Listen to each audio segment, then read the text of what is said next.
السلام عليكم ورحمة الله وبركاته. شعورتي آد بي وكعسنتهاي إلهي سبحانه وتعالى هي أمان سدو إلهي سبحانه وتعالى هي الليو وحرم قفل بالبانتاي قفل بو ورسنجلية إنه فيديو جن بلشة إيجا جارسيو سلطان إيجا جارسيو قرادة إيجا جارسيو سياسيين بالبانتاي ورسنجلية إيجا جارسيو كو حربا القاس واحد قوتشي دا واشدال halkaasna waa qarxad waxaan qorshaystay inaan isgubo sidii wiilkii Tunis isku gubay mudaharaadyadii xagaaga carabta taasna waxa igu kalifay run ahaantii qof walba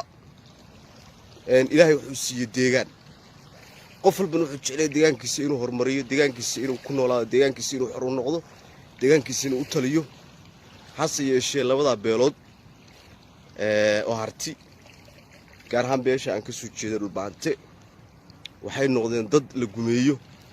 waxay noqdeen dad cay iyo xabad iyo mataqaanaa qoorsi iyo gunnimo la isku daray bay noqdeen run ahaantiina waxa ku shaqaysanaya magaca dhulbaante 10 oday anu ma aflagaadeeriyo laakiin bulshadaan u deynayaa 10 oday oo anu kaliya leeyahay waa 10 oday oo uu ka dhintay damiirkii oo uu ka dhintay dadnimadii oo aan rabin inay taariikh ka tagaan oo aan rabin in lagu daydo oo aan rabin inuu magacoodu waaro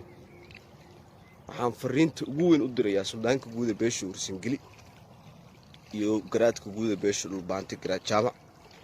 waxaan idin sheegay war dadkan idinka u taliya boqolaalkan oday oo gadaal ka soo baxay reerku uma taliyaan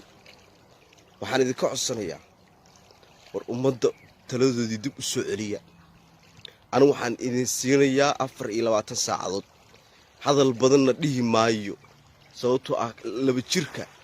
iyo 11 jirka iyo 70 jirkaba waa ka dharagsan yahay xaaladda deegaanka ka socota war dad hal meel ku fayla oo hal meel ka tirsan oo hal meel mataqaanaa looga taliyo noqda anigu waxaan rabaa hadal badan ma rabo anigu waan soo tashtay waxaana ku soo tashtay anigu ma joogi karo adduunyadan sababtoo ah kama kaftami karo wiil walba wuxuu leeyahay caasimad malihid wiil walba wuxuu leeyahay maamul malihid wiil walba wuxuu leeyahay lahaysta tahay wiil walba wuxuu leeyahay dhuunqaata tahay wiil walba wuxuu leeyahay fadlan lacag ku shubaa tahay wiilka jooga koonfur galbeed bay dhaba jooga baa markaan dhaho nin dhulbaantaa maana wuxuu dhahaa ma kuwa lahaysta tahay waxaan nin bay dhaba jooga xogtiida gaarsiiyay waxaasi waa waji xumadiina waa dareen xumadiina dhammaan dhulbaantii Ursangeli waxaan idin sheegayaa haddaad ii soo jawaabi weydaan 24 saac gudahood anugu kaabaasinkii waa diyaarsan yahay waadna u jeedaan bil xaqiiqa dunidan sharaf baa lagu joogaa ama waa la iskaga tagaa waxaan ballan ku qaadaya saacadan saacadeeda kale insha Allah in aan idin soo gudbiyo xog rasmiya oo cadeyna waxaan idin ka codsanayaa qof walba dhulbaantay Ursangeli ama qof walba ka naxay deegaankaas oo ama aniga walaalnimo Soomaalnimo iga naxayo walaalow haddaad jeceshahay inaan isdilin adaan ku marxaati gashtay waad i qabsan kartaa walaalow macaanow dadkaygii fariinta iga gaarsii odayaashadii fariinta iga gaarsii siyaasigii meel walba joogo fariinta iga gaarsii dadkaygii hala midayo dadkaygii hala isku keeno yaan khiyaali iyo bararaq la iskugu sheekeen tan haddii heshiis lagu yahayna ana adduunyadan waa dhaafaya waxaan idinkaga tagay dhulbaante Ursangeli oo dardaaran haddii sidan la idinku talagalay idinkana Soomaali amnaha ka dhignina dagaalka Soomaaliya ku jirto isqabsiga ku jirto dhibaatada ku jirto fidnada ka shaqeeya burburka ka shaqeeya laba calanle iyo mataqaanaa laba afla noqda tabtaa ku haya laakiin haddii Soomaali idin soo jeesto Soomaali diyaar idin tahay raaca idinkuna anu lama hadlayo siyaasiga dhuunqaataha ama Puntland ama Somaliland ama meelaha kale ku baahdiray ku caayeen ku sharafta xun lama hadlayo anu marka idin leeyahay dhulbaataha la midayna maaha ragga la soo kaxiyo la soo sida caruurta iyaga koow laga bilaabo guryahooda lagu gol hadlayo wixii waxtar kala haayay dadka u talinayna hal soo saaro dibadda hal keeno dadka u taliyaan garaad jaamacu والله وبالله وطلع عاود استري دان نور هبا والله وبالله وطلع مسؤولية sababtoo agraadka dhulbaantay la yaqaanay dhaxalka ah awiyaashi nooga dardaarmeen waa adiga adaa madaxweynaha dhulbaanta suldaanka Warsangeli adna adaa ah madaxweynaha Warsangeli waxba yaan khiyaal isku sheegay dad caaw ugu talgashaa dhulbaantay Warsangeli in aad meel u tukataan hal dhinac u tukataan hal qibla yeesha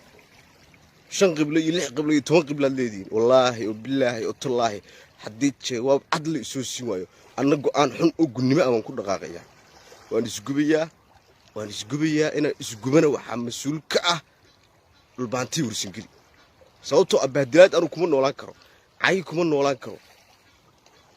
anu ma ahi kurdi ma ahi Falastiinina ma ahi nin sharaf leh karaamo leh oo darwiish ah waxaan idin sheegayaa anu ehelkii waa la yaqaanaa in Ibrahim Xaaji Cabdi Cali Cawad Jaamac Diiriyaan ah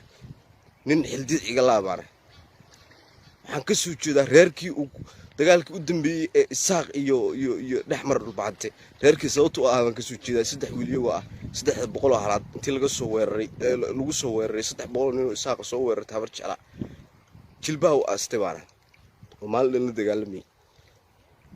xildid iga marka waxaan idin sheegayaa akhyaarta sharafta leh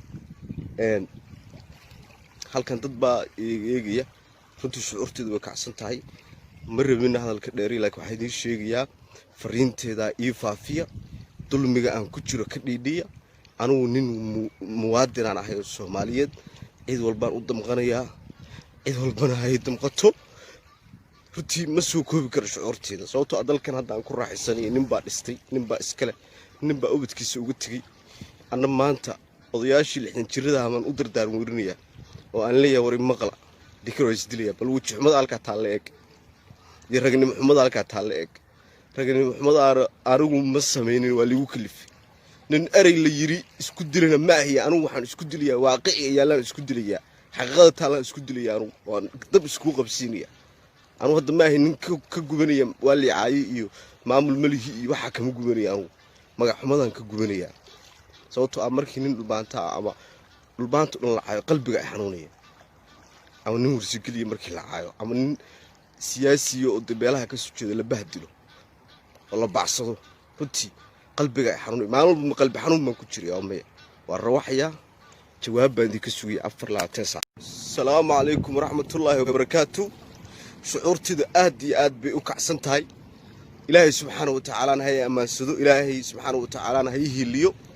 waxaan rabaa qof walba dhulbaanta iyo qof walba oo Warsangeli inuu fiidiyowgaygan bulshada iga gaarsiiyo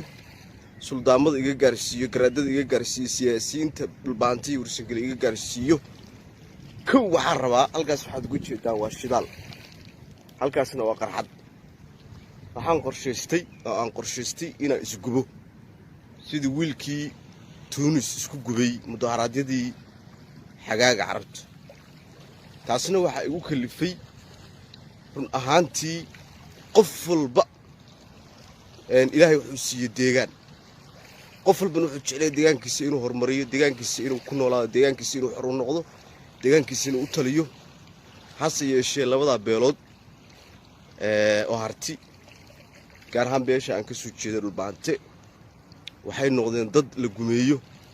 waxay noqdeen dad cay iyo xabad